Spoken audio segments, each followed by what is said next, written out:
Radio, where information never sleeps. You called down the thunder, well now you got it. Right, you tell them I'm coming, and hell's coming with me, you hear?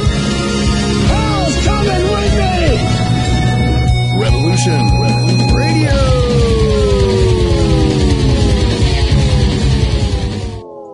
The opinions expressed on this radio station, its programs, and its website by the hosts, guests, and call-in listeners or chatters are solely the opinions of the original source who expressed them. They do not necessarily represent the opinions of Revolution Radio and FreedomSlips.com, its staff, or affiliates. You're listening to Revolution Radio, FreedomSlips.com, 100% listener-supported radio, and now we return you to your host.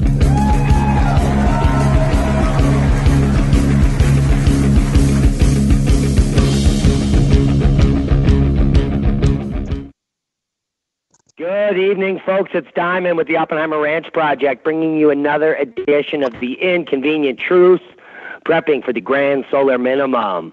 It is, what is today? Does anyone know? It's Wednesday, May 9th. And we don't have any guests scheduled this week, and we're going to continue our discussion with Scott McDonough, the producer, about prepping for the grand solar minimum and the general public and their opinions, because the angle I'm coming from is from years of research, starting way back in academia decades ago when I started as a geologist, going all the way through the last 10 years as an activist, starting the March Against Monsanto in Philly and worldwide, and continuing on to where I am now, putting my money where my mouth is and creating my own sustainable homestead here in the middle of the wilderness of the South San Juans. Scott, are you there? And can you hear me? I am here. Can you hear me? Excellent. Can you hear me now? So I figure, I'm exhausted. I have been running around for 2 days. Yesterday, the Water Resources Department showed up early in the morning because there were calls coming in from the state because of a giant hole and piles of dirt, and everyone said we're damming the river and we're destroying the entire country. What say you, Scott? Well, I saw the holes. They weren't quite that big. Yeah. Yeah, they weren't. And then the actual gentleman who's in charge of Colorado water resources in this area, he actually is in charge of every single water right. He controls all the meters and the flow gauges. He came out and looked at it and he said, yep, it's not even on the floodplain. It's just a hole in the ground. So what we're working on there is a conservation plan with the state, because as you know, Scott, it is a dusty area, that front 5 acres. We want to bring the dust down and get plants growing there and have some wetlands so that we can do some permaculture planting. Now, for those of you out there listening who don't know what permaculture is, permaculture is actually a 12-step system of living. And there's different places. If you just Google permaculture principles, you'll get the answer. And it's a system of living where you utilize all these different techniques to kind of move with the punches. So instead of having a project with a goal and sticking to it no matter what happens to get to that goal, what permaculture allows you to do is to take side routes. And by the way, if you use permaculture principles, you almost never get to the goal. You always get somewhere else, because it's just like those of us who have expectations that never come true. 90% of all our expectations are usually false, and then in the meantime, we convince ourselves in our subconscious that they really happened anyway. So permacultural principles allows you, when you hit a roadblock, to capitalize on it and to continue to move forward. Do you have any experience in real worlds where you think permaculture would come into effect, Scott, that you didn't know it was permaculture? So I live in a city in the Southwest, desert Southwest, and north of us, there's a lot of green lawns. There's a lot of usage of the water that doesn't make sense for. I live in Arizona, And so they use a lot of water up there to grow the lawn. Most of the rest of the state, we try to stay a little closer to what the land is prepared to give us. And we have a lot of drought tolerant type plants.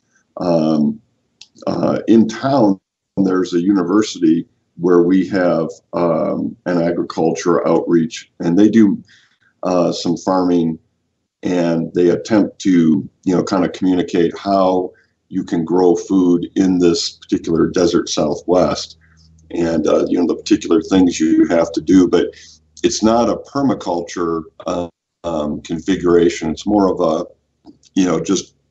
what do you have to do with normal plants to get them to grow in this area? So we don't have, as far as I'm aware, a permaculture. The only thing I can think of is kind of north of us. There's a scientific facility that was north of us, kind of by an Oracle, and it's called the Biodome, and there's like Biodome and a Biodome 2, and those were huge enclosures where people actually went in there and tried to live for a fair amount of time in a completely enclosed environment.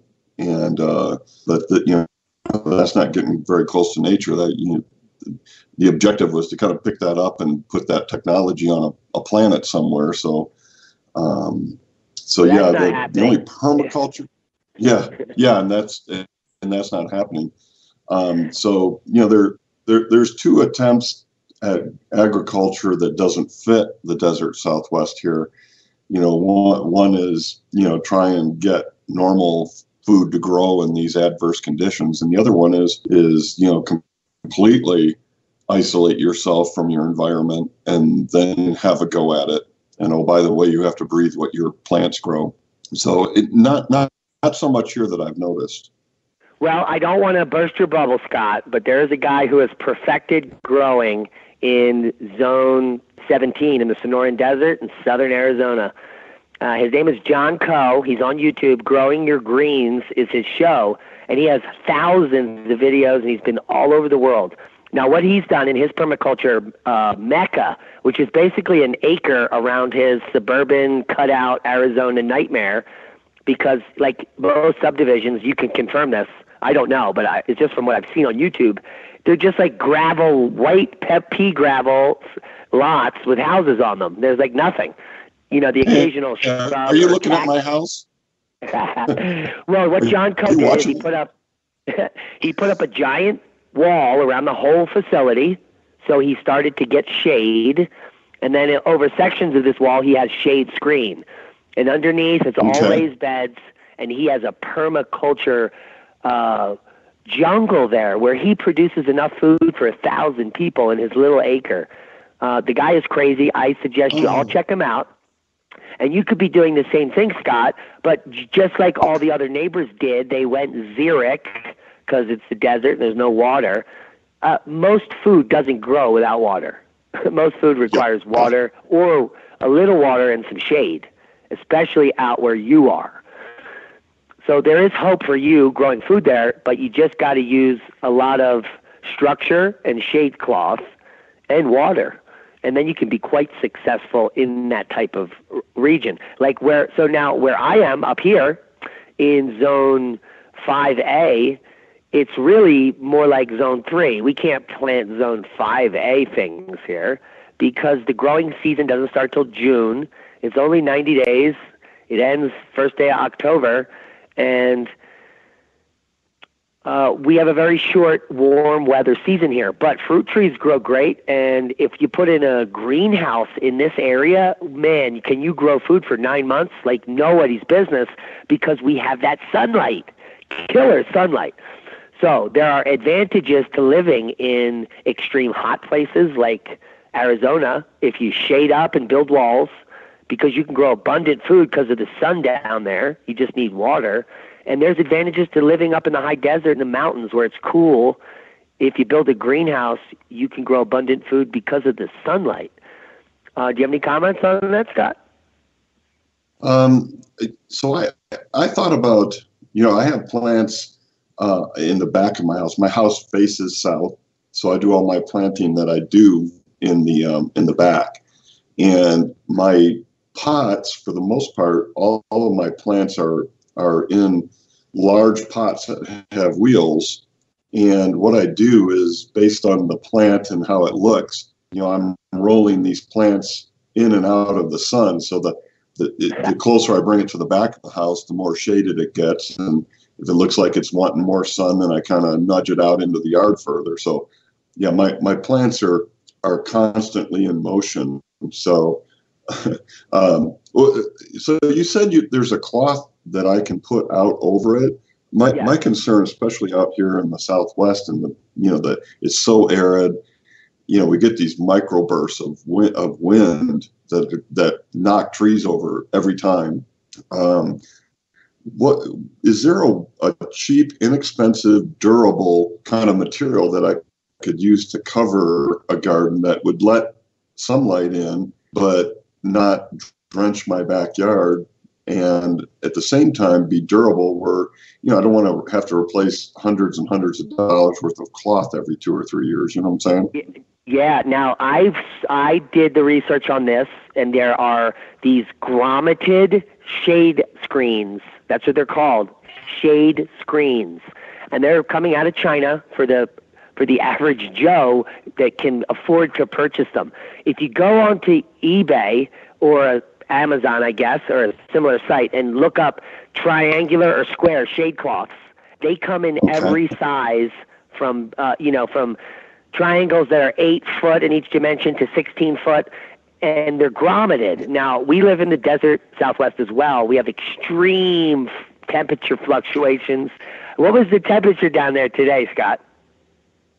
101.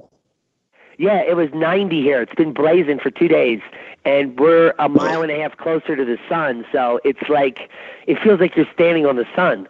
So when you put out like fabric or tents, I mean, it just turns into, in 8 months, it turns into brittle material, But these shade cloths that I got are just like the day I got them, 2 years old, been out through sun, summer, winter, been covered in snow, weighted.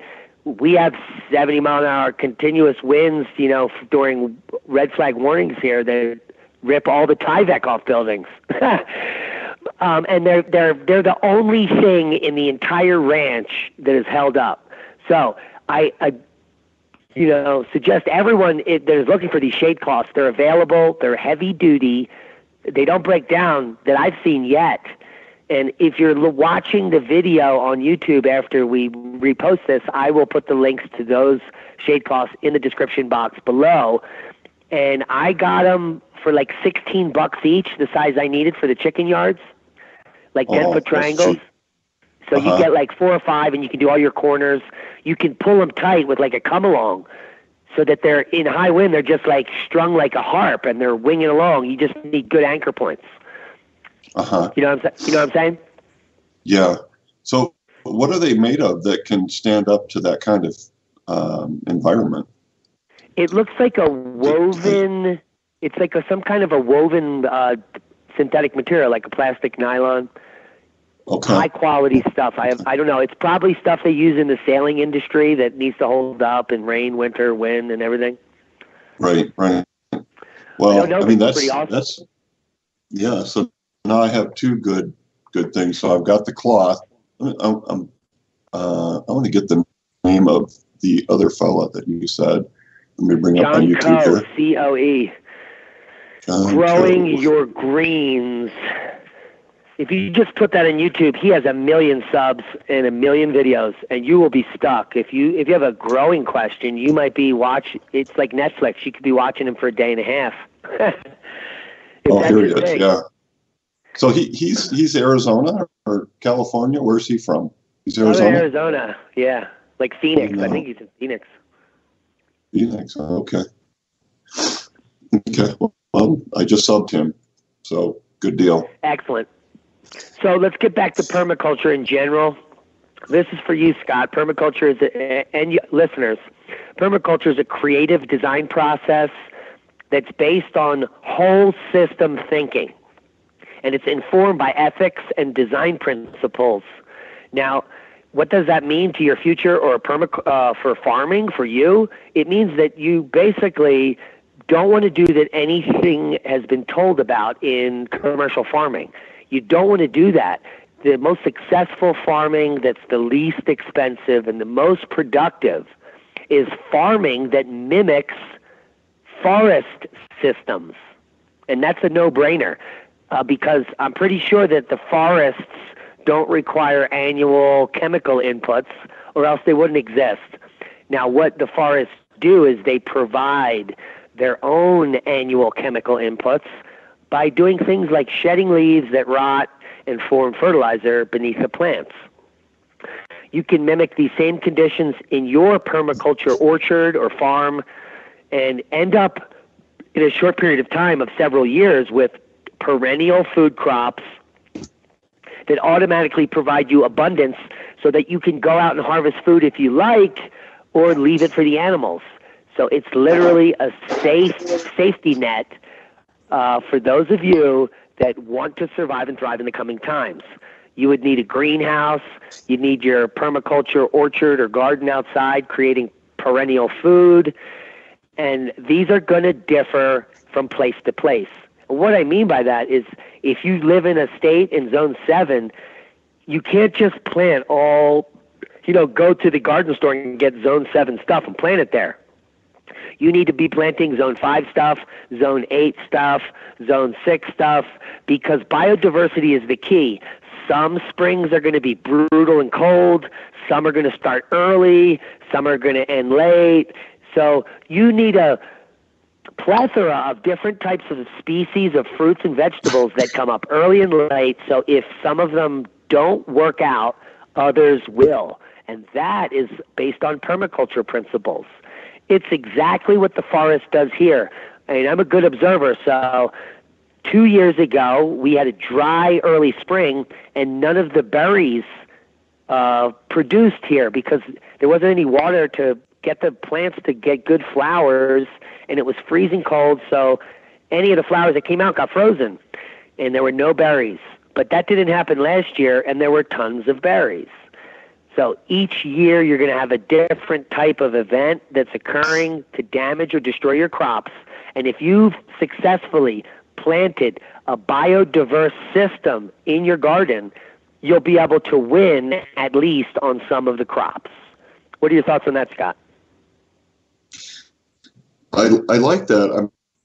My part where I would get a little confused is the dance between the greenhouse and the garden itself. I mean, is that just dependent upon where you live as to how long you keep the plants in the greenhouse and when you bring them out?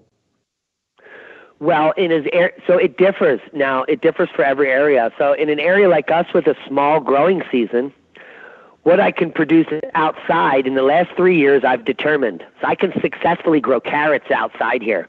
I can successfully grow kale, chard, and all cold winter greens all summer outside here.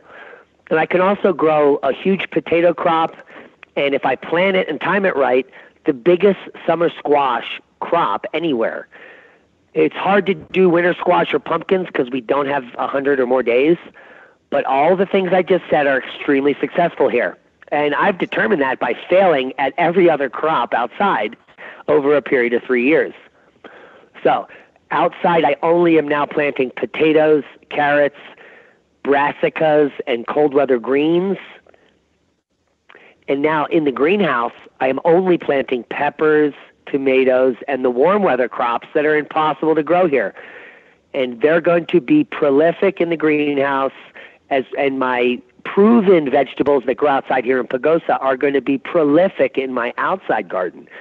So in a few short years, I've come up with an excellent plan for maximum abundance using my greenhouse and my outdoor farm. So the greenhouse also is used for early sprouting and starts for the farm. But at the same time, I'm putting in those summer crops that I'm going to have tons of amazing varieties of peppers, tomatoes, onions, leeks, eggplants in the greenhouse, anything that needs that warm night in the greenhouse because our greenhouse is geothermal. Now, in an area with less extreme swings, your greenhouse might become a liability in the summer. And you can only grow a spring crop and a fall crop in there. Right. So it depends on where you live, and it's hit or miss. But what I want to tell everyone 100% is you are going to fail. And in the range of 60 to 80% of everything you try to do will fail. And that's called the process of learning how to become a farmer. I only fail about 50% of the time, and I'm super stoked about that. In the beginning, where I am here, I was getting crushed. It was killing my soul. You know, my first carrot I harvested was like, you know, amazing. Yeah, I feel the same way. I just, you know, it's kind of like animals. I don't want to even look at or get used to my plants because I know I'm killing them as I look at them. It's like, I don't know.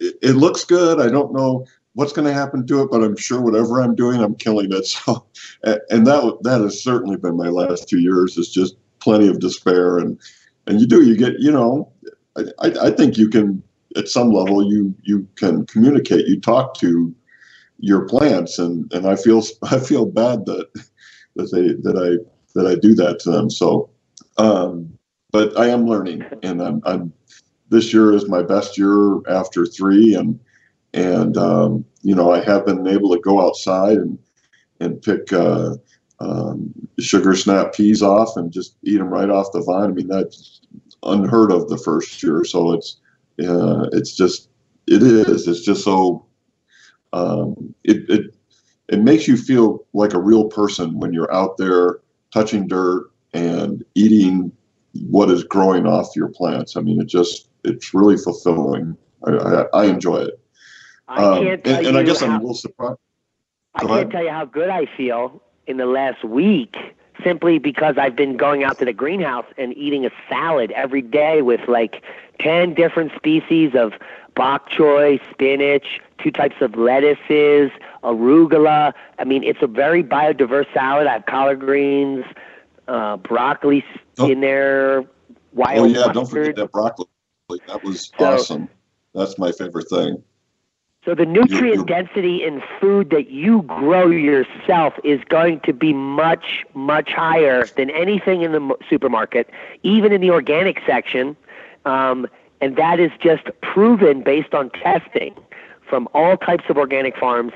Specifically, Rodale Institute did the testing. Anything you grow biodynamically yourself, organically, is going to have more nutrition than anything sprayed with a pesticide or anything else. So you can literally, from your 5 sugar snap peas you went out and ate, you probably got more nutrition than you had in days. You can almost feel it. And your body just brightens up. It's really enjoyable. Yeah, I when I came and visited you a little while back, and you took me through that broccoli Rob was coming up, and I mean, that was like the best thing I ever ate was that broccoli. So yeah, that's a wonderful environment you have there. I had no idea. Well, you got to see the greenhouse now. It's completely exploding, and we have the summer crops in. So in like 4 to 6 weeks, we're going to have nonstop peppers, tomatoes, and eggplants all the way towards Christmas, which is unheard of at 1.5 miles above sea level. But, I mean, they're doing it up in Basalt, which is even higher. They're doing it up in Alberta, which is almost, you know, up in Canada. And I know people that are within the Arctic Circle that have enough water in their geothermal greenhouse to grow all 12 months. A picture of him on the internet in January, it was -40 outside of his little lean-to greenhouse, and he had tomatoes inside. It was totally insane, and he's in the Arctic Circle. This truly is for the people that can grasp it and you know, stay out of the way, I guess. You know, this as the Earth does descend into this period of cooling, there will be people that will be able to survive and to eat and to have food, and where everyone else is, you know, looking at pine cones and scratching up pine needles looking for something to eat, they don't have the ability to create a greenhouse to even know to do that. And then they've lost that year or two lead time of failure to success, where you can then make enough to eat. And that's really a freeing type feeling. I'm excited that I'm moving that direction. So. Yeah, and a lot of people don't know things like snow insulate food. There are people in Colorado that grow their fall crops of spinach, bok choy, and any brassica you want that you can think of, kale, chard. They can grow them almost all winter simply by throwing a cloth over them. Even when it snows, it insulates them. These are plants that once they're established, spinach, broccoli, kale, stuff like that, even most lettuces, they can withstand temperatures down below 20 degrees and not freeze. They just can't be in direct wind. So you just throw a shade tarp on them. It could snow 3 feet on top. And 5 days later, you could peel that cloth off and everything will be green and amazing. And then people make salads in the middle of winter in the high mountains because they tried it, it worked, and it even made the plants stronger and better because it's insulating them and warming them, a snow blanket. So these are amazing things. You can find these types of videos on the internet. Just look for, winter farming and stuff like that, and you're going to see some amazing stuff that's possible. Yeah, I do want to just dive one step further into the greenhouse. Now, you said that in my head it was always, a greenhouse is where you start a plant and then you move it out to the garden. And it sounds like in your setup, some of that does happen, but more of your greenhouse, and maybe it's because of your environmental configuration you have there with the warming device that stores the heat during the day and reclaims it at night. Are you able to grow vegetables that to the completion in your greenhouse because of this energy store? Or is it? There's no way to ripen a tomato at this altitude unless you're in a geothermal environment that is changing the growing zone. It's too cold. It's always below 50 every night, even through the summer, maybe 3 or 4 days above 50. Tomatoes, in order to ripen, need to be above 54 degrees the whole time. Most species. People don't know that, and if it gets below 54 every night, you are going to have thousands of green tomatoes in October and not a single ripe one. Maybe I hate to give you work to do, but maybe when you do add the footnotes to this video, could you put the link to the video that describes how you built your energy system for your greenhouse? People might like to be able to go find that easily. Yeah, so we use climate battery technology, and it's all over the interwebs. There's all different types, and all it is a system, a network of tubes underneath your greenhouse. The best way to do it is to insulate the foundation 3 or 4 feet down, like we did here. But you don't have to. You can take an existing greenhouse that only gives you 4 extra degrees or less than outside, but it's protecting it from hail and wind, and just dig a series of 3-foot deep troughs in your greenhouse, bury the tubes, and you can store latent heat from the top of your greenhouse using solar fans during the day in the ground, and then when the sun sets, your greenhouse will stay 5 to 10 degrees warmer for hours, increasing the yield, lengthening the growth. All of your nightshades will swell in production. Nightshades are peppers, tomatoes, eggplants, all the things that give you agita or gas. Those are nightshades, things that grow at night. They need to be warm, and that's very important. There's a lot to learn in this process, so start learning now. So your system that you built, and when I saw it, I know it sounds maybe complex to people. Oh, it's a system. It's some kind of machine or something, but it is nothing more than digging some lines, putting just some. Do you use like a PVC pipe, or is it more of a kind of a pipe that's used for drainage? All the climate batteries are incorporating the cheapest, most readily available subsurface piping. It's called drain tile, which is actually a black 6-inch corrugated drain pipe. If you're going to bury it, they come with a sock on it too for a couple extra dollars. For about $50 to $80, depending where you are in the country, you get a 100-foot roll of this tube.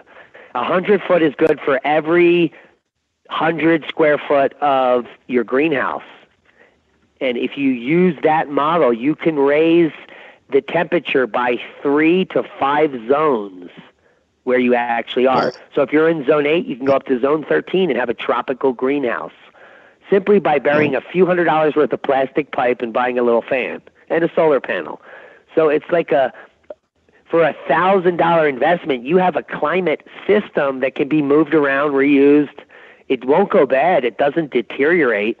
All you need is sun, and you don't even need a sunny day. Our system works at pretty much full capacity in a full cloud day.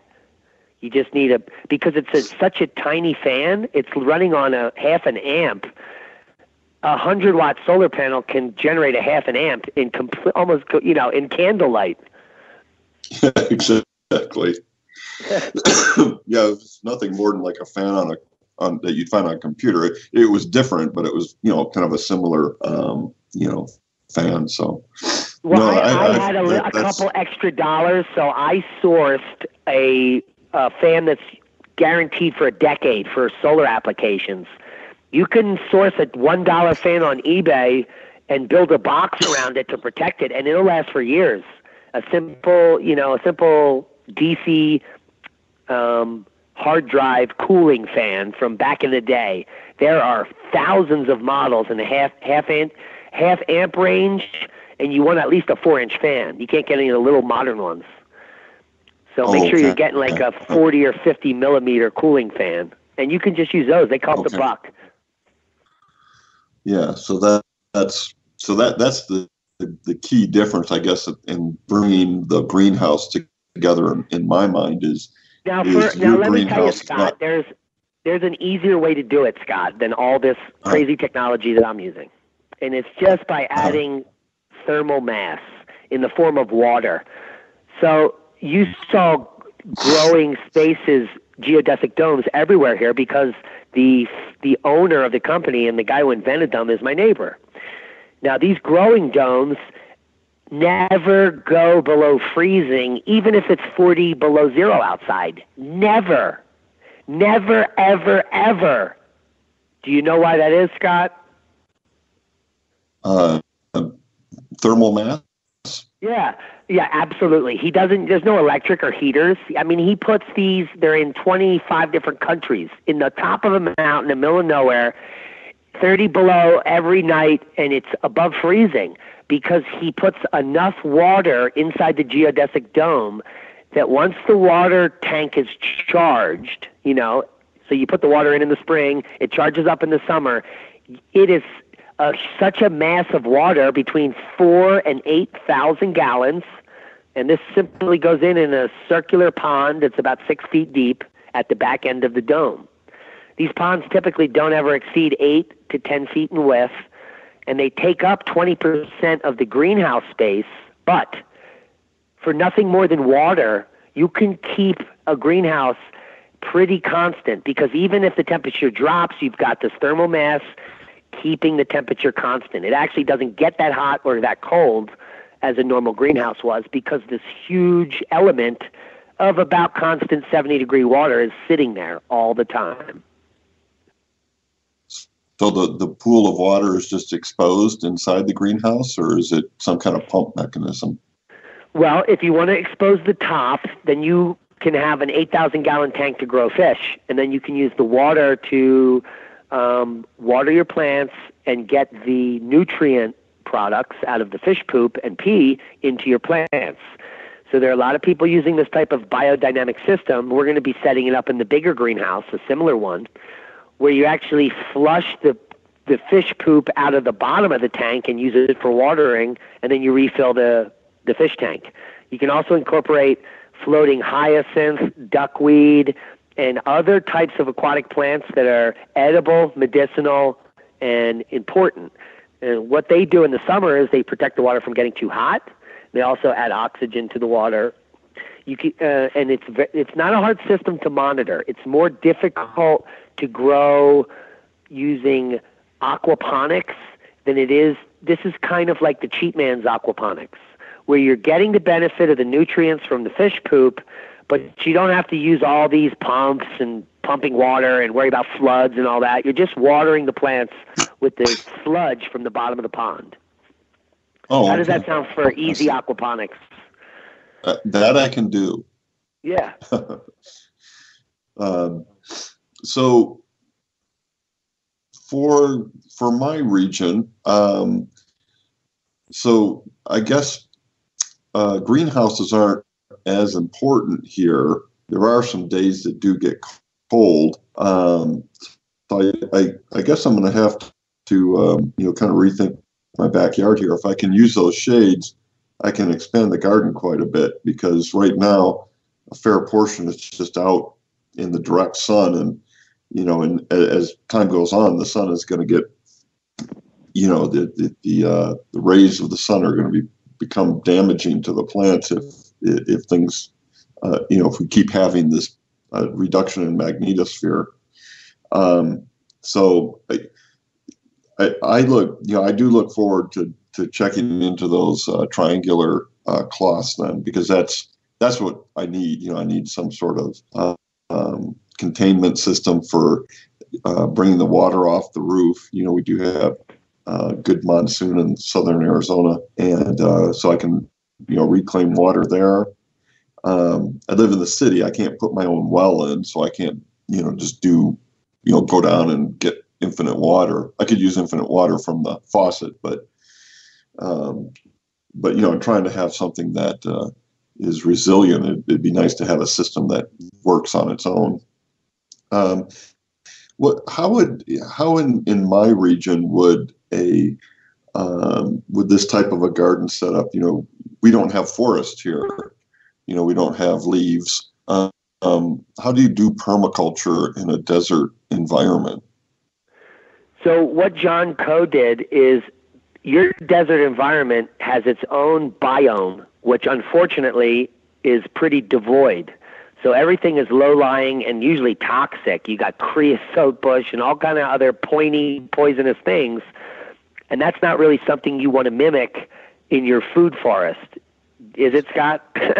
No, everything here wants to kill you. Everything is poisonous. Even the 4-inch wasps out there in the desert and all that other crazy stuff, sphinx moths, everything looks like it wants to eat you.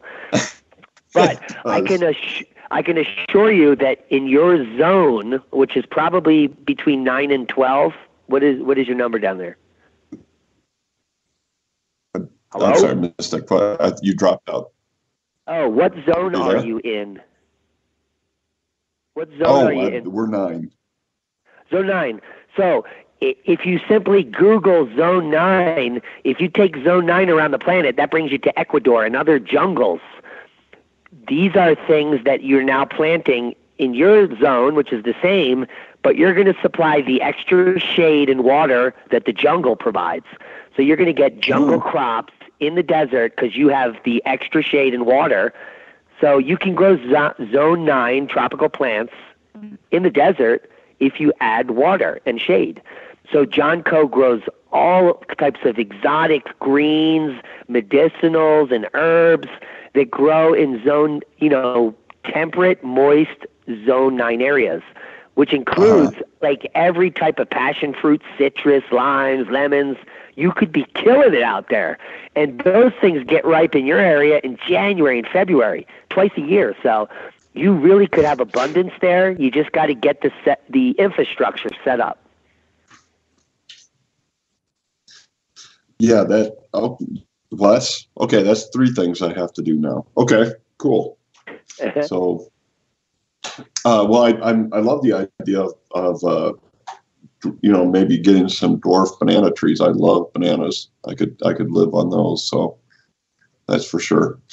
Well, and those are going to give you shade. So there are so many species of bananas. You can get one of the bigger varieties that grow 14 to 16 feet, plant them in rows in your yard, and as soon as they establish, your entire backyard will be a jungle and shaded up to 70%. And then you can start planting the understory and literally have a moist rainforest jungle in the Tucson desert. I can totally do that. It would also cool your backyard like 8 degrees. That is excellent. So going back to the not everybody lives right in this corner here. Going back to a more general greenhouse approach, would you? I mean, we can point to the video where you've created this energy store where that is super efficient, not difficult to build, but, maybe a lot of people say, well, what if I just, I just have the time to put up a regular greenhouse? How can just a regular greenhouse just, if we use 80-20 rule, most people live on, one of the two coasts and they have to deal with some pretty bad nor'easters on the East Coast, I guess, but yeah. How would someone go about using just a normal greenhouse without any kind of biomass? How would they be able to grow things directly to eat in there, or would they be more likely to use it just to start plants that they would move outside? Well, I think that you meant thermal mass, Scott. You said biomass. So, I'm sorry. Yeah, thermal mass. Yeah. Well, I'm going to give you some direct information from the farming regions of the U.S., specifically Indiana. We have a friend of the channel who's a farmer in Indiana that we know quite well through communication. And he's growing his commercial cash crop in high tunnels. He lives in an area of Indiana where all of April and May, it's similar to here, it's a driving 40-mile-an-hour wind that doesn't stop. You can't plant. If a seedling comes up, it'll blow over and crack. It's just not a good environment to do anything. You were here. I mean, could you imagine if we tried to plant in April here, like a seedling? It would be dead. Yes, definitely. So these high tunnels allow him to grow an entire crop in the early spring that is not hammered by the winds. So, and he grows around like $8,000 to $10,000 worth of really nice lettuces in these 80-foot by 20-foot wide high tunnels. So he has one of them, and he produces $10,000 worth of lettuce in that tunnel as a spring crop. And then he rotates it over. As you harvest a line of lettuce, because it only takes 40 days to get that full, usually between 40 and 50 days your lettuce is done. You start pulling the first line for sale, and you plant behind it like kale or chard, and then that will grow throughout the summer in your greenhouse. And we'll give you constant supply of food. Every week you'll have a new harvest. It's kind of like a sequential planting that you do in your high tunnel. Every week you plant a different row while you're harvesting the last row. And it continuously gives you a harvest every week that you can pull from. It's also going to protect you from extreme hail events, thunderstorms, flooding rains, and all the things that are coming. What he was doing was losing all of his crops. It was early spring in Indiana. It was still snowing, and the fields were flooded, and he couldn't do anything. The only place that was flowing with money was his high tunnel, and no one in Indiana near him is farming like that. They're conventional farmers that buy insurance so that they have to plant the seeds in the muddy field that will die, so they get the insurance. It's a completely broken model of wasted time, government money, and an insane circle that's going to kill millions of people in the coming years. So how is this tunnel constructed? Is it a fabric, or is it what's the tunnel itself made out of? I'll leave links below the video to the company. It's a high wind, high tunnel company that he sourced in Indiana. They're about the same cost as a standard greenhouse, but they can withstand 110-mile-an-hour winds, and they're covered with just regular greenhouse cloth. So you just get regular, 6 mil plastic, that has about a 3-year longevity, and that would be the cheapest option. And he's been in 80-mile-an-hour winds, and his tunnels have not leaned, tickered, or collapsed. And I've seen whole greenhouses get sucked out of the ground. So this is a high-quality product. You're looking for high wind, high tunnels. You know, you can get an 80-foot long, 20-foot wide one for about $5,000, which would pay for itself in the first year in food production. Yeah, definitely. So the only thing that it might be subject to is if it were hit with a bad hailstorm. Well, no, not really, because you can just replace the plastic for a small cost. But these plastics, the 6 mil, they're good to about 2-inch hail. Oh, okay, that's good. And they hold a lot of weight. Okay. All right. Well, I have a feeling that that's going to be how almost all planting and growing is going to be done in the future. Because every time I've been watching, the weather that you guys have been producing, and it's pretty much, torrential floods. I just saw some video where in 9 minutes the entire area was completely flooded, and huge waters rushing through the street after 9 minutes of rain. So like you said, you can't plant when that happens. Where you go from a drought to 9 inches of, or I don't know how much rain it was, but where it would totally flood you out in 9 minutes. So now there are some resilient perennials, Scott, you can plant that'll provide you with food, prevent erosion, and they're almost impossible to eradicate. And they grow all the way to zone 2, which means this particular thing I'm about to share with you guys is the number one hidden secret survival food that's perennial. You can readily buy 5 or 10 pounds of this seed stock and literally have it take over your yard, and in the times of low food, go harvest this and have abundant food. It is the ultimate survival food. It's called a sunchoke. Some people call them Jerusalem artichokes. It's similar to a tuber of a potato, but it's more delicious. And the reason you can't buy them in the stores is because, similar to a fruit called a pawpaw, you can't store them. They have no shelf life. You literally have to eat them in a week. So there's no way to have a commercial market on these guys, or they would, because they're prolific weeds. They produce hundreds of pounds of tubers underneath of this field of 8-foot-high reeds that literally lock the soil in place, prevent erosion, and they keep traveling laterally. So you plant a patch in your faraway part of your yard, and it'll reach your back door in a few years. And this is now filling the ground with food that you can go dig up anytime and eat. Nobody knows it's there. No, because it just looks like a bunch of weeds. Yeah. So, have you heard of sunchokes or Jerusalem artichokes? And do you know what they look like? No, I'd never heard of that. The only thing I had ever heard of, where people had weeds in their yard was a person I used to work with. He was in Europe, and in his yard there were dandelions growing. But all the yards where he was at, they were all fenced and walled and so forth. And so the people would come by and ring his bell and ask if they could come and pull up all of his dandelions.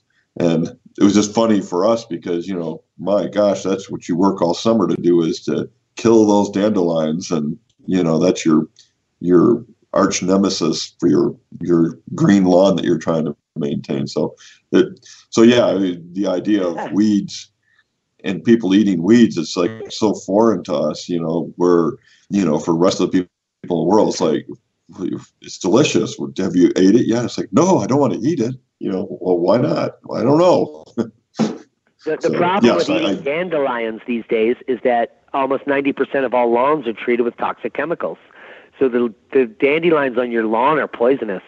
And people, yet they go out and they feel nostalgic by picking them and eating them like it's a wild edible. You do not want to eat dandelions from your yard if you're getting Scott to come and treat it in the fall. That's just bad practice. But if there were no dandelions in North America, there would have been no 400 million Native Americans that we murdered. So literally, the population in North America was as large as it was based solely on the emergence of the dandelion in spring. It gave all of the Native Americans in North America the nutrient density they needed coming off of maybe a hard winter. Maybe it was a solar minimum, and it was hard to get food, and they were running out of pemmican or whatever they stored. When that spring popped, they collected hundreds of pounds of dandelions. They ate the flower heads, high in vitamin C and antioxidants, and they were dancing the jig because just like when you ate that broccoli rabe, it made them feel good. It gave them this boost of energy, and then they were off to the races all summer. Huh. Yeah. So same thing with your Jerusalem or choke. So no, that's good. That's good info. The Jerusalem artichoke is in the sunflower family, and the natives also use sunflowers across North America. It's a flower that grows wild, and if you know how to protect it from the birds, meaning you harvest it a few days before the birds are harvesting, you can get all the oil and nut protein from those sunflowers every year. It was another staple that happened in the fall that kept the Indians strong and hardy throughout the winter. They ate numerous types of sunflower breads, in the fall. It was a tradition, and it's one of the reasons why they were able to be so prolific. Excellent. Did you want to move on from the gardening then, and what do you have next to cover? Well, I think it's interesting. I wanted to talk quickly about regulations in your area. So, because we're dealing with planning and regulations and all of the types of sustainability things that I've been researching. And this goes back to Michael Reynolds and Earthships, and even earlier than that in the 70s. The sustainability movement. In the 70s, people wanted to put solar panels on. And, it's just morphed for decades. Still, 50 years later, after this environmental movement started, the entire dialogue is about CO2 as being a pollutant and it's plant food, and all the pollutants now no one discusses. So we have third world countries where the water is completely toxic. You can't even touch it in a lake, creek, or stream, and they're being taxed on plant food in those countries while they're allowed to dump straight toxic chemicals into the waterways. So, and there are some cities in North America now that are banning farming or gardens in the front yard. And I know in your region, you probably, is it hard to have a garden? Are you allowed to water them, or do you have to hide that in the backyard? There's not the regulations for watering tend to come and go, as a more severe drought happens. Here we're allowed to have gardens, and we're actually in the city. We're allowed to have, they call them animal units, and I just, this is off heads. Don't hold me to this, but it's like you get 32 animal units, and that is like a chicken is 1 or 2, and maybe a goat is like 8, but there's, I don't think you're allowed to have a rooster, but you're allowed to have these animal units. So yeah, in the city, it's at least in Tucson here, it's a little more freedom than maybe some other cities where, you're not allowed. I've never heard of anyone not allowed to not allowed to grow out front. Not a lot of people do grow out front just because, it's hard to keep the critters out. I mean, in Tucson, a lot of the houses have brick walls around the backyard, especially in the city. So every house has like a 4.5 foot brick wall. And if for no other reason, it's hard to have a fence that's other than brick because wood just deteriorates in the sun so fast. Yeah. So people just put up brick walls around their backyard. And so, we routinely have javelina they're referred to as a pig. They're actually a huge rat. But so these javelinas forage through the neighborhoods, even in the city. And so it would be hard to have a garden that wouldn't, like I said, everything, or like you were saying, everything here wants to kill you. And these pigs are very menacing. And so, yeah, most people do their gardening in their back just because it's already protected from, the bigger critters. And and we are allowed to have a certain number of animals, a certain amount of animals in our yard. So it's not bad here. Do you have armadillos? We do not have armadillos that I'm aware of. I've never seen or heard of those being around here. But you do have giant pig rats. If you want to call the javelina a big rat, yes. We don't have a real big rat problem. We have a lot of what are what do they call those? They got the little the mice that get hold into that thought. We're at the break. Okay. Hold that thought, Scott. We're going to come back and talk about giant javelinas ruining your garden and mice in the Tucson desert. Stay tuned.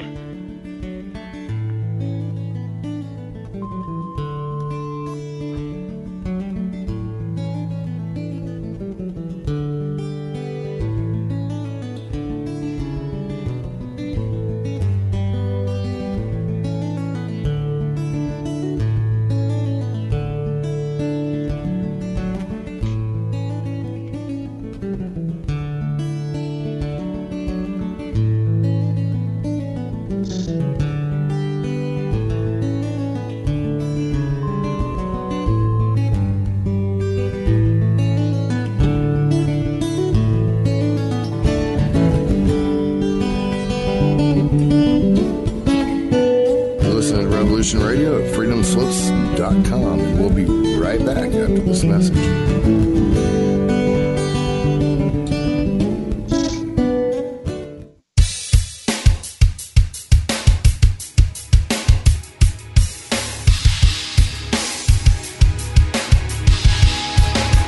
Enter into a world unseen on Raven Star's Witching Hour.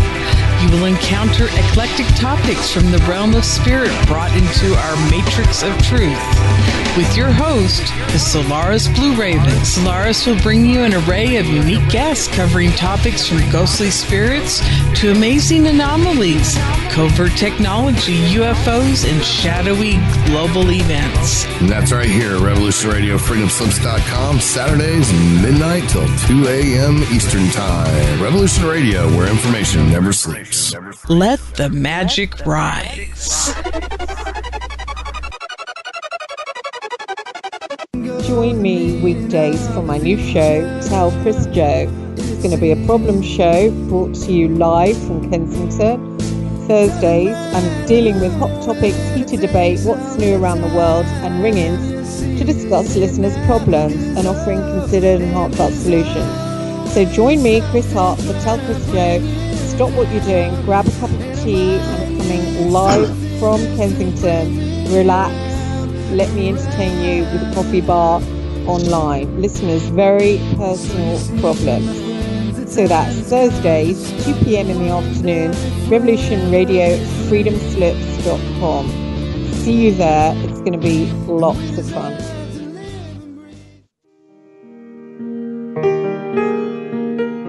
This is Barbara DeLong, host of Nightlight Radio, inviting you to join me on a cosmic journey, exploring a metaphysical montage of spiritual material, covering everything from the mundane to the magical, UFOs to unicorns, and everything in between, including spiritual readings for those who seek enlightenment. Let Nightlight provide you with equal measure of light, love and laughter, insight, wisdom, and inspiration. Monday nights, 10 to 12 p.m. Eastern, right here on Studio B, Revolution Radio at freedomslips.com.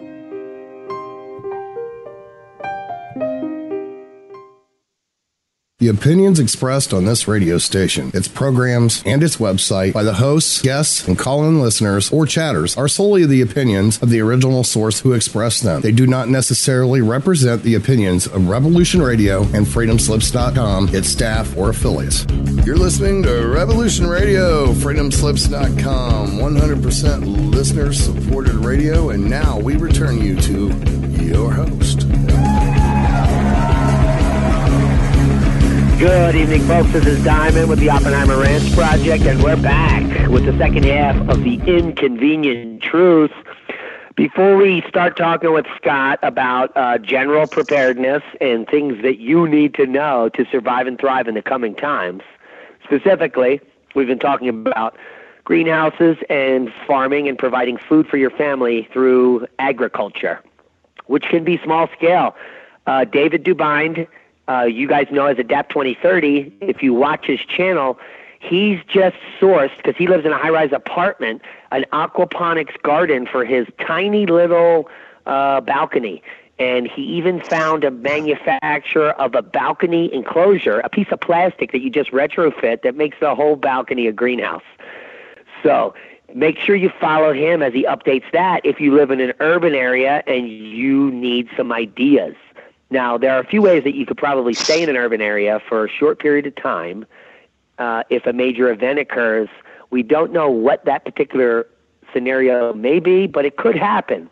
So growing food in your apartment could be important, especially if there's a spike in food prices and you're living your life hand to fist, check to check. If you have that backup, that food growing, and you could say, well, I'll just have a salads all this week, and then I'll eat the potatoes next week. You could actually be saving your life by learning how to grow food in your apartment. And we have some other updates coming up next week on the program. We're going to have amazing cannabis science guests, specifically what's her name? Dr. Regina Nelson. She's out of Canada, and Michael Browning. They've been doing this Canadian Plant a Seed for Cannabis education tour for the last 2 years. She has a PhD, and she's a real doctor who knows and has seen the benefits of cannabis medicine on her patients, and she's been advocating worldwide that the time is now to talk to your doctor about cannabis medicine. So we're going to have amazing conversations starting next week about the topic. I'm sure Scott and the rest of you are excited, and that's not the least of it. Also this month, we're going to be bringing on some friends of the channel, subscribers that are surviving and thriving in their own ways. Specifically, a guy I just met that runs a Facebook page that is Idaho and Utah edible plants, or something like that. Don't quote me on it. But he's going to be on the show telling us how that you can learn how to walk out in the woods and eat the weeds. And that's pretty appropriate because, Scott, you mentioned that earlier. How much of a knowledge of wild edibles do you have as a layman, Scott? Any? No. What I did pick up though in that arena is I have as much knowledge as this book has, and so in as much as I have a book in my hand right now, it is called Sonoran Desert Food Plants: Edible Uses of Desert Wild Botany.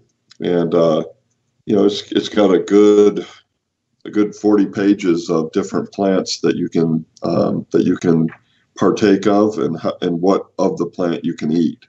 So I haven't what I need to do is I need to take this book and go on an actual excursion and see how many of these I can find, and harvest some of it, bring it back home, and see what I can do with it. That is definitely on my to-do list, coming up here in the next month or two.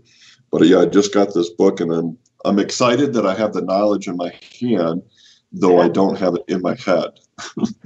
And I would implore folks that are listening, if you want to get into wild edibles, specifically mushrooms, but wild edibles in general, and I'm going to tell you my experience. I joined the Philadelphia Wild Edibles Group, one of the largest wild edibles group in a major city in the world, over 50,000 members. And the reason is Philadelphia is home to the largest inner city park, Fairmount Park.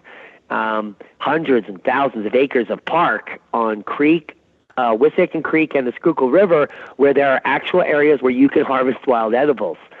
So what you quickly find out, Scott, when you have that book of knowledge in your hand and you enter the wilderness, is that you suddenly realize that that book needs to be a little better, because the pictures are just a little different than what you're looking at. And then it might mention that there's some poisonous mimics. And so what you wind up doing is scaring yourself with your book of knowledge standing right there. So I would recommend you look for a local wild edibles club in your area and go to a meet and greet and go out with them, because they're going to quickly point out all the things you need to know and avoid. They focus on that. Don't eat this because you think it's that. And you're going to gain the knowledge. You're going to gain friendships and other people that are probably interested in things that you're interested in. That's funny, because, the first step to gardening is, go buy the seeds, give it a try, and you're going to kill it. Well, when it comes to edible plants, the thing that dies is you if you screw up. So that is a good point to make. Yeah, a good friend of mine who's working here right now. Last year, I got a call in the spring. He said, I went in the woods, blah, blah, blah, blah. I walked 8 miles in the woods. I found this plant. It looked delicious, and I tasted it. And I think I'm dying. And certainly he was. He had eaten this emerging skunk cabbage, which literally it could shut down your pancreas and liver if you ate enough of it. So he was rushed to the hospital and subsequently was fine. So if you do not know what you're eating because it's pretty or red, stay away from red berries, folks. They're 50% or more red berries are poisonous. So do not eat the red berries ever. If you don't know what it is, you'll probably die. So that's a good heads up right here from the show. Stay away from the red berries, especially in fall. Excellent. So yeah, that's a good point. I will definitely take my book. I'm sure this was written in this region, so I'm sure this author probably has a page and can direct me to some groups. So yeah. And guys, if you don't know how to do it, just open up your Facebook, because all of the wild edibles groups are run out of Facebook for the most part, and then just type in the search bar on the top with Facebook open, wild edibles and your town name. And below it, you'll get a list of all the types of groups that do that. It's that simple. A lot of people don't know how simple it is to search on the internet, and I like to point it out. Uh-huh. Yeah, it's funny. I just opened my book to, see if there was a mention of any groups. And actually the first chapter is not plants to eat, it's plants to not eat. So anyway. Any other anything you want to cover on wild edibles that we haven't talked about, Scott? No. What I will do, I will take my book and take the next step. Yeah, Google the Facebook and find a group in your area. I guarantee there's Tucson wild edibles. Yeah. There's so yeah, I don't have much to offer on it other than I'm aware that I need to do that, and there's a lot of that in one's life. But it is definitely at least I have the first step of have a little knowledge in my hand. A little knowledge is dangerous, so I need more knowledge so I'm not dangerous. I wanted to switch gears now and talk about land use, and the reason is because we've come into this has come to the forefront in the last 2 days. People in your county, wherever you are concerned with land use issues. And why I'm bringing this up is for people out there that are buying vacant land, their bug out spot, looking for an acre. Almost every county in the world, specifically North America and the United States, has these land use rules. And what's becoming more and more prevalent in North America is the inability to camp on your land. And a lot of people are getting mixed information that HUD recently passed a law making it illegal to camp on your land. But I can assure everyone out there, it has been illegal to camp on your land forever. there are regulations you have to follow to legally camp on your land, and they vary from county to county. And they're being upgraded worldwide in some areas to prevent people from homesteading or what they call squatting in yurts or tiny homes, and not living like civilized humans. Now, I beg to differ with this interpretation 100%. And in fact, the planning guy that I spoke to today also agrees with me. And that was good news because I did not expect that. So we have a friend here in the county I live in for the types of projects that I want to see happen. Now, the only problem is in the county I live in, there is no legal framework to do the things I want to do. And what happens in a state like that? Guess what? You can't do it because they don't have any protocol. So a lot of places around the country now, people are looking to camp on their land or to create a homestead or build their own house, and the regulations are prohibitive, and then you start to get fined for doing the things you want to do. Now, the good news for us here is we're at a cusp when they're changing the laws in the books, and I'm simply going to go to the planning commission meetings with our plan, and we're going to change the laws so that other people can hopefully install composting toilets and have tiny houses as long as they pay lodging tax and get the necessary permits. What do you think about everything I say, Scott? Do you have any point of view?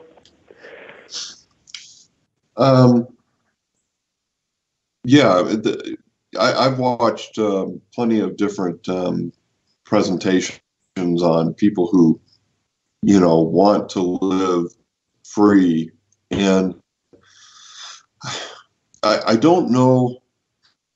It's like you're a human and you live on this planet and you have to do what everyone else tells you to do. And I understand that people own land. There's a lot of land that isn't owned.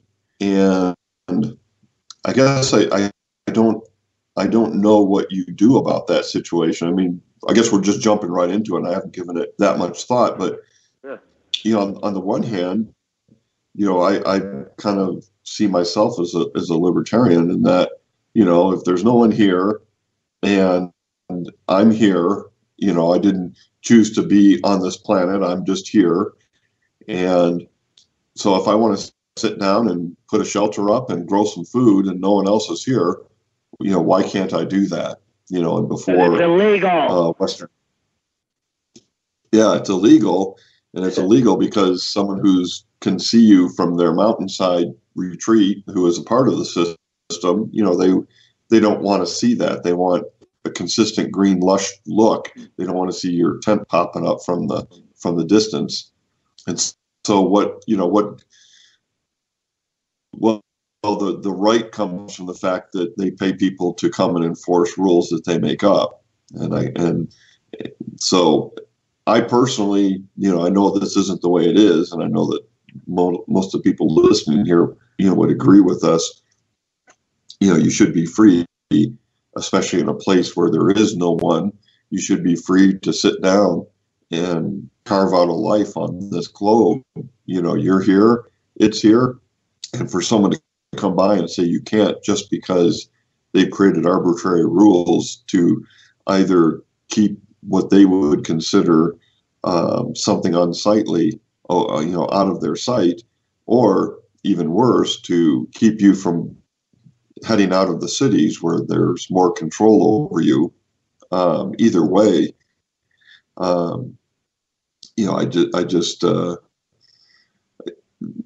don't know where you would go on this planet where you could just go and sit down and put a stake in the ground and said, I'm going to plant something here and I'm going to live here, and that no one would come by and say anything.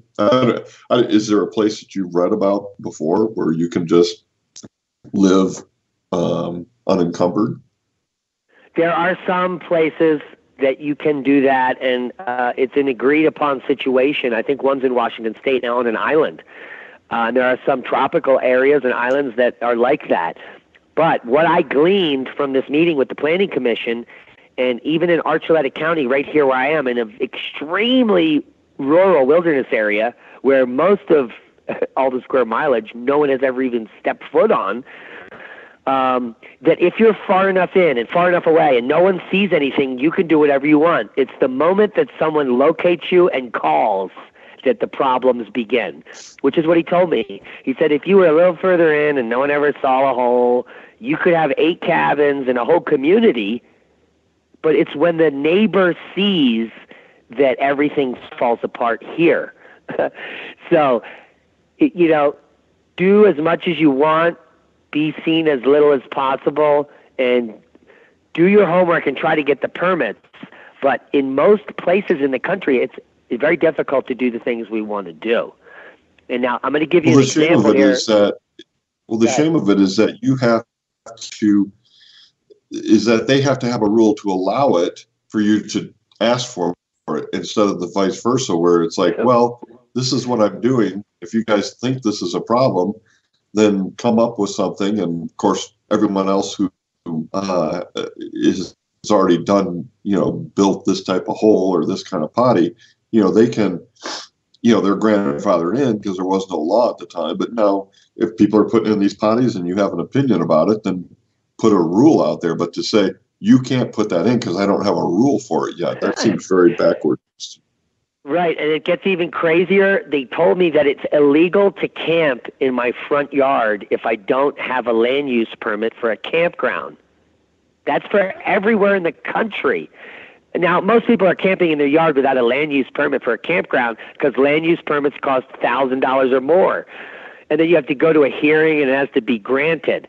Can you imagine if in order to camp in your front yard, everyone was made to go to a hearing to get granted the permission and then have to pay $1,200 for a land use permit for a campground so they could camp in their yard? It blows my mind. Yeah, what I will, maybe on one hand it'll happen, one hand it won't happen.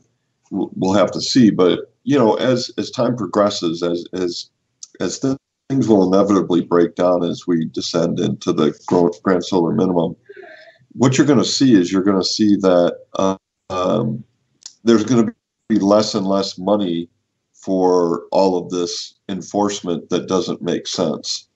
There's not going to be money to pay for people to go around and say you can or can't do something. Or even if the laws are on the books, someone will call and complain, but there's, someone will get out there maybe, and they may never come out. So I don't know that it'll be a structured breakdown so much as just a basic, the rules will just stay out there till everything breaks down. But I just think there'll be less and less oversight as there becomes less and less money to hire people to do it. And that's why you have to follow the rules while you can, but the rules that don't make sense, one day I think you'll be free to do what makes sense and what you should be able to do. And along with that too, though, is that there'll be less money to pay for things like roads and maintenance and police. So, you need to be able to be self-sufficient at some point because, if you live, like in your case, maybe you're 10 miles out from Pagosa or whatever it is, that's a real quick trip in a truck. But if you have to walk or take a bicycle or a horse, that's something you're going to do once a month, maybe not every day, right? So, yeah, so you're going to get to a point where you're going to have, the services you need on your road, and you won't go probably much beyond that. And at that point, somewhere between that point and now, there won't be people coming out to complain about this, that, or the other thing, So, as well as, from a security perspective, you'll have to secure your road as well as live with the people on your road. So, land use right now, I'm aware of the fact that it's illegal to harvest the water off your roof in some places. Yep. It's illegal to camp on in your front yard. And like you said, it's illegal to grow vegetables in your front yard in many areas. Not here, but certainly in bigger cities. So I think that control, I think it's mostly, people, I don't think it's an evil thing in that people are trying to starve you. I just think people want, what do you call it?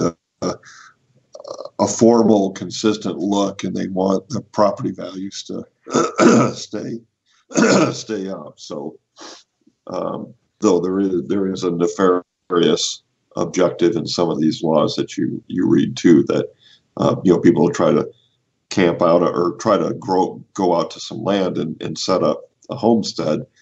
Well, you can have a composting potty, and you can have solar panels, but you have to have a septic also, whether you use it or not, Yeah, absolutely insane. Hello, Scott. Did we lose you? All right, well, when Scott gets back, we'll continue our conversation, but I wanted to point out some things to you folks. I just got this in just moments ago. The largest wave ever recorded in the southern hemisphere has just occurred. And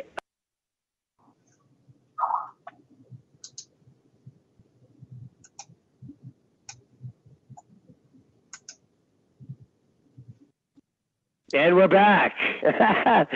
Wow. Sorry about that internet interruption. Scott, are you there? Yep, I'm back. Looks like Revolution Radio's back up now. So, yeah, we lost the connection to Revolution Radio. Oh, maybe we had an internet attack. Maybe the powers that be don't like what we're talking about. What do you think? Maybe it was that big flood. Maybe it hit them. Or the big wave. Yeah. What was this wave? Checked. Oh, the wave. You were listening to that. I would just check space weather because you informed me via chat here that we had gone down at the radio station. And I also had this incoming email that the largest recorded wave ever in human history in the southern hemisphere has just occurred in New Zealand, a 23.8 meter wave. And that energy is headed towards none other than Hawaii in a few days, where massive waves occur. And that's the last thing they need with this Kilauea erupting. But the largest recorded wave ever in the southern hemisphere just happened in New Zealand, 23.8 meters. And that is just a sign of the things that are occurring globally. Can you comment as a general citizen, Scott, of what you are seeing, and how do you feel about it? I will give you a perfect example. We have a fairly new stove, electric range, and it's never had a problem. And the other, what was it? How many days ago was that we had that? The solar. We had a geomagnetic storm 48 hours ago. There was a geomagnetic storm here. Bingo! And right at the time when that hit, my stove was going berserk. It was throwing off all sorts of codes. It was beeping left and right. And it did that for like about an hour, and then it's fine again. So my wife thought the thing broke. I said, I'll bet you this is just related to the solar disturbance and not the stove, because the stove always worked fine, and now it works fine again. And so, yeah, if anyone's stove went berserk, 2 days ago, that was what happened. Well, and if you're seeing strange fluctuations or perturbations on any electronics equipment, your internet connection, your phone, you're hearing feedback, you just jump on the internet if it's still up, type in planetary K index or KP index, and then you'll get the data on what's happening at the surface of the Earth. You'll get the live KP index of Earth, and you'll be able to determine if we are in geomagnetic storm live, and you will have solved the problem.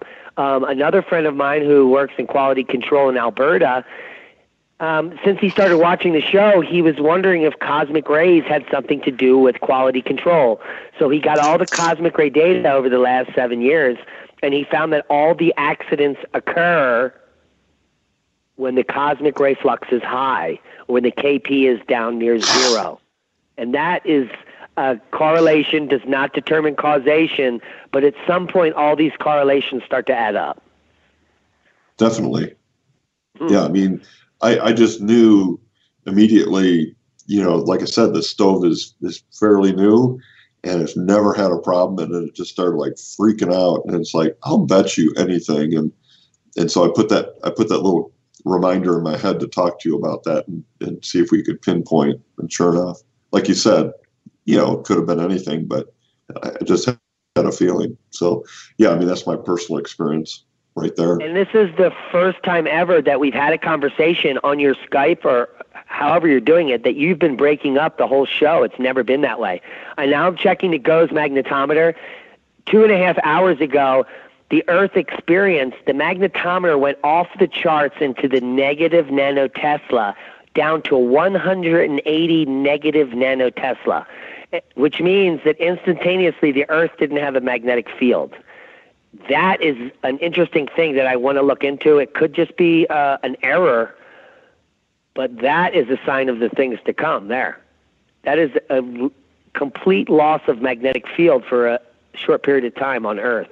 Now, what happened during that time, if it truly happened, the way I'm looking at it, cosmic rays were bombarding us for a short period of time, disrupting radio signals, dropping off internets and things like that.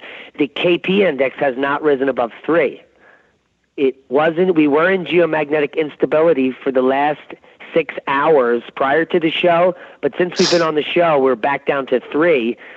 But this tweak in the GOES magnetometer, if you don't know where to find that and you're listening now, just go to spaceweathernews.com and go scroll down to the magnetometer and you'll see the spike into the negative 180 nanotesla region.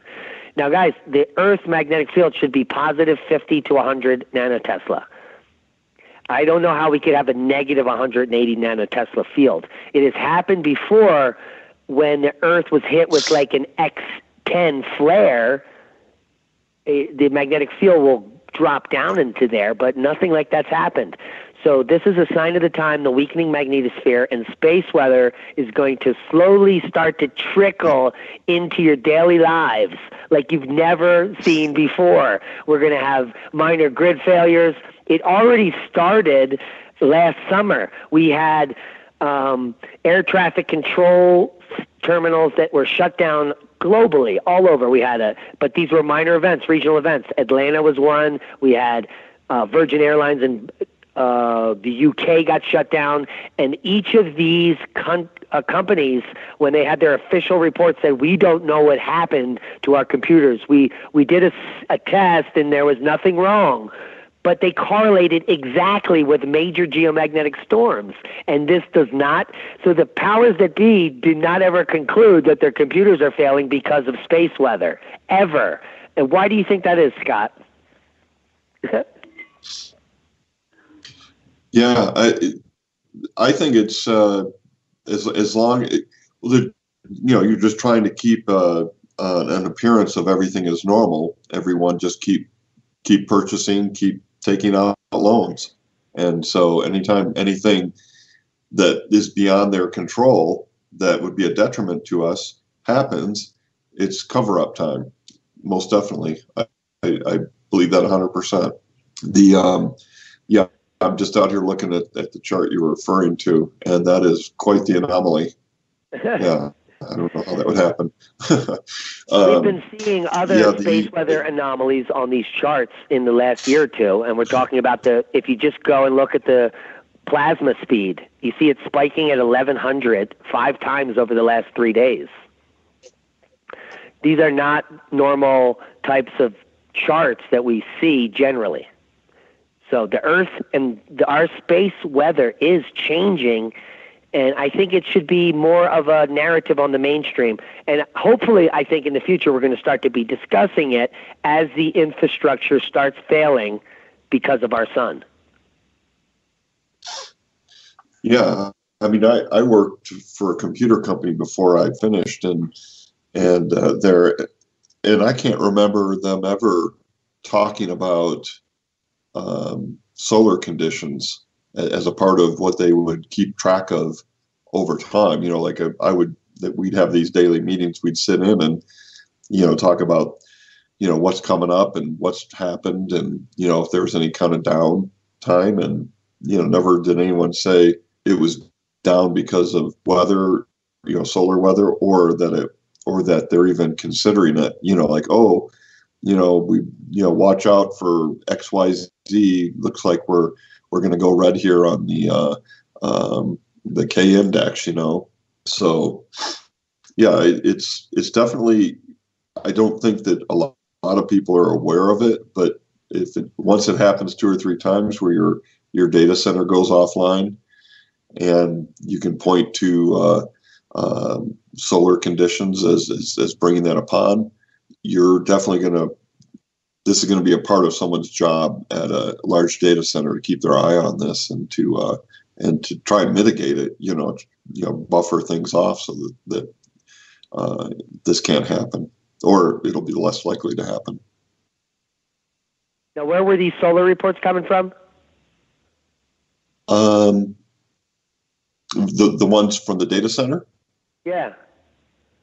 Oh, I'm saying that there was no that we have had issues before that very likely could have been related to space weather, but there was no, like you were saying, there was no acknowledgement of it.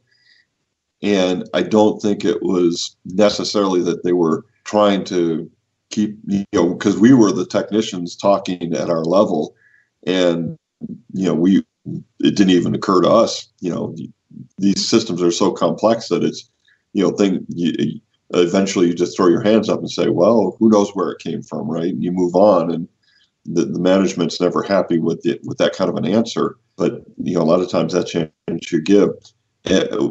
Moving forward, though, I can see how possibly some of the failures that I've experienced in a large data center could have been related to weather, and moving forward as the correlation becomes,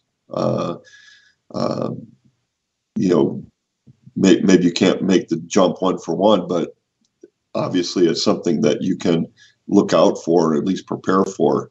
If a system's going to go offline and you see that there's a prediction of a large solar flare that is coming your way, then maybe you want to take you have time to bring a system down, take it offline, and maybe even put a backup in place before it hits. So you have a good restore point. So I can see this. I can see that it has happened, and we've been unaware of it.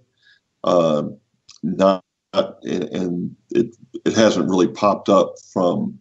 It hasn't gone to management that I'm aware of that there's been solar issues. So anyway, yeah, to your point, I have experienced things in my career where it might well have been solar related, solar weather, and I know how things get put in place once there is some type of a rational tie between a cause and an event, that we would be precautionary and we would put something in, to monitor upcoming events and put some kind of a mitigation plan together.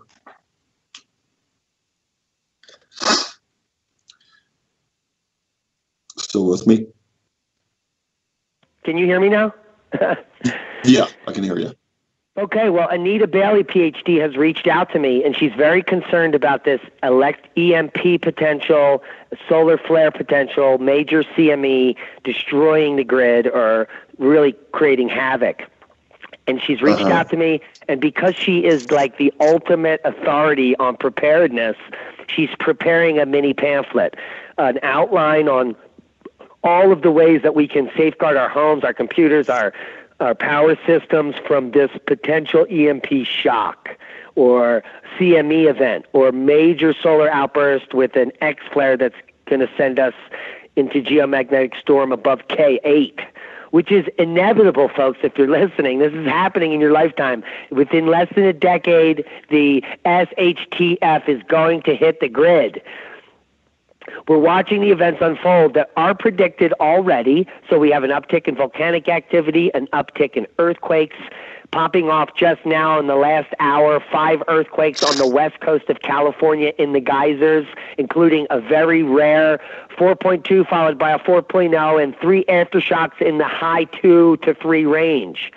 This is going to start to get people in the California region freaked out because now we've had multiple 4 or greater events just in the last week, while Leilani Estates is now rifting again. The 15th confirmed fissure has just opened up in the last 6 hours, and now there is lava moving east. It was moving west and south, and now the subsurface is bulging towards that geothermal plant. Today they're trying to get out the pentane. There's still 40,000 gallons, and the lava and the earth is cracking now right near that facility. So these events are unfolding right before your very eyes. We had a 6.0 in Indonesia. We have major earthquake activity in the Himalayas, 6.2 in Tajikistan. This is all in the last 12 hours. And now we have an uptick in California in the geysers. And there is geologic evidence that this area could become active, start shooting, become the next Yellowstone for all we know. And there is also Yellowstone movement today, 2.6 in Soda Springs, and we have a 2.5 southwest of Challis, Idaho. Whew. So lots of things going on. The uptick is continuous, and now we have to add the layer of space weather. So the time is now to start preparing, and I'm really looking forward to Anita Bailey's primer on the way that we can protect ourselves from the oncoming grid problems that you were talking about. And it's kind of simple. It's like thinking outside of the box. What can I do ahead of time if I have the tools to monitor what's going on? So if you listen to Ben Davidson every morning, or if you know how to watch your own space weather and other sources, we're going to give you the information you need to know to prepare 7, 10, 12, 24, 48 hours in advance before everything fries, which is probably a good idea, don't you think, Scott? Yeah, definitely. I mean, I have, and this isn't from space weather, this is just from general unrest from a human scale.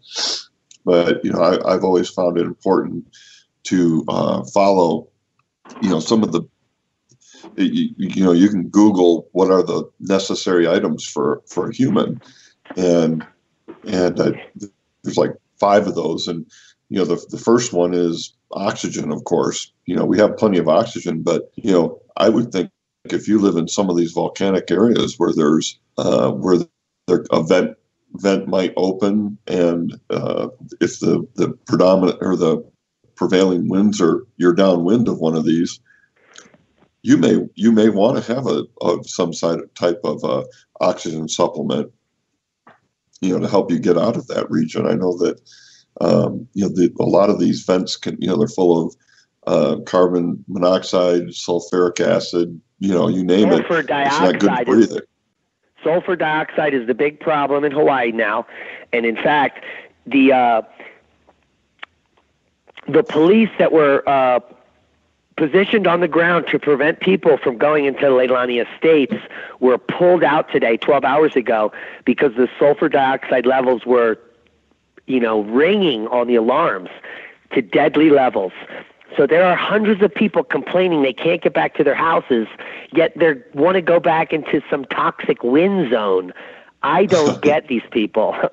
But the good news is that because Walmart exists, you can buy bottled oxygen online from Walmart. They sell it here because we're in high altitude. People come up here and get altitude sickness all the time. For $20, you can get a jar of pure oxygen. For $100, you can have 5 jars. They will last forever, and they will get you several miles. You just take little puffs. There's thousands of them in there. And also, they make sulfur dioxide respirators that you can buy in a Home Depot. So make sure you're getting the right type of breathing apparatus. Don't get a dust mask for painting or sweeping. Do a little homework. Google, what do I need to wear to safely breathe in a sulfur dioxide atmosphere? And they actually sell that respirator in Home Depot if you know what you're looking for. Yeah, so that I always thought that was a humorous thing to put on a list of, core necessities is, well, you need oxygen. It's kind of like a duh, but, that's never been, unless you lived in a huge apartment where there could be a fire and you need to get out, maybe.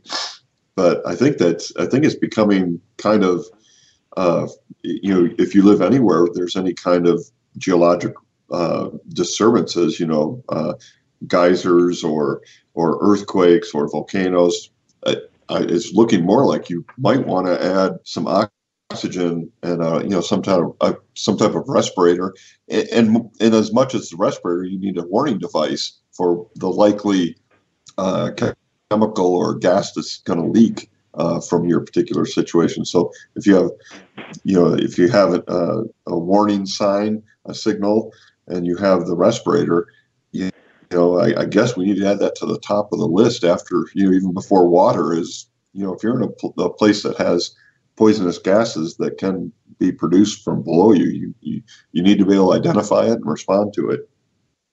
And so it's not just for people by volcanoes too. So everyone could get these products because they don't know if they may be traveling through a region that might have air quality issues. Another thing that the masks that you can get different filters for are biological agents. So the oxygen supplement and respirators that prevent biological agents from coming in can prevent you from getting Ebola, hemorrhagic fever, or another outbreak of something that might be in your region that you have to move through or move out of. Oh, yeah, that's a very good point. To have an active respirator that's actually consistently blowing air out so that you don't pull anything from outside the mask in. So, having a positive airflow, into your mask and out around it. So, that's a very good point. Yeah. So, was there any indication of what caused that wave? Is there like a earthquake that is not being monitored somewhere? Well, we just reported after Australia, because Australia is one of the worst with the global warming alarmism. Every time it's hot one day and there's a record, it's a heat wave, and then it's followed by cooling. So what they're running into now as they go into fall is it's about to be winter all of a sudden, and they're getting record snows in southwestern mountains and Tasmania really early. So this winter storm is what produced that wave because it's happening right now. And this is going to be moving up through the Pacific and affect Hawaii in about 5 or 6 days. So we're going to be seeing that wherever that energy from that swell, when it gets to Hawaii, they make way bigger the biggest waves come there. So this will be interesting to see what happens in about 5 days there. It's the winter storm hitting southern Australia right now. So it's more of a temperature difference causing the weather and the wave than it is seismology, creating it. Right. So as we descend and the planet shifts, it's almost like scraping your fingers down a chalkboard. All of the systems react violently, and when you get major swings, that's major electrical and geopotential changes. That's why the hail grows. That's why the atmospheric rivers occur. You get the same thing that was happening before is happening exponentially greater because of the expansion, the differential in the systems. So it's not necessarily that they have more power, but they ultimately end up having more expression because of the extremity. And it's only going to get worse. This is just a taste, a little sampler, so to speak, and it is going to be epic, biblical. I mean, it was described that way in the past. We have limited historical documentation, but the things that they did document were like people eating their children, So that has to be a bad day to eat your children. Tell me about it. That's terrible. Yeah. Yeah. So can you, maybe before we get the guide, do you want to touch on some of the things that, between now and when we might get this guide, some things we may want to be aware of? I mean, I'm not really, I don't have a clue as to how to protect any of my, if we're talking specifically electronics, I don't have a clue as to what I might do to protect any of this. There's just some high level things that we should be aware of? No, they're actually the easiest things to implement are low level. So if we're talking EMP and geomagnetic storm protection, is that what you were referring to? Yeah, exactly. Yeah. What you need to do is have shutoffs before all of your systems. So most houses, the main electric, if you're on the grid, comes into your main box and then goes throughout your house. So what you would simply install is a shutoff prior to the main box so that you could cut the electric between the source, which would be the grid, and your house. That way the surge would never enter the building and light up your electronics. You'd also want to unplug everything because it could skip the line. There could be a static skipping, and then it would still fry things plugged in. So you have to unplug everything and then make these shutoffs ahead of time.